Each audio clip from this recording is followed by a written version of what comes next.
How to delete a single or multiple posts on Facebook. Hi guys, in this video I will show you how you can easily delete a post on Facebook. So without wasting your time, let's get started. So to delete single or multiple posts on Facebook, first of all you have to open your Facebook app, and here you have to click on your profile picture on the top right corner and click on your profile picture, and here just scroll down, and here you can see manage posts. Click on it,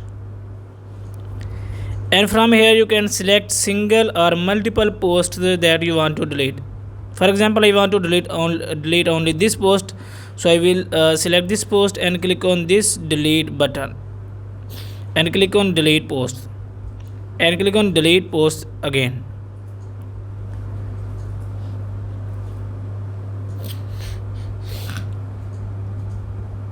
So guys, you can see I have successfully deleted my post on Facebook. So guys, in this way you can delete a single or multiple posts on Facebook very easily. If this video is helpful for you, please like the video and subscribe to our channel. Thanks for watching.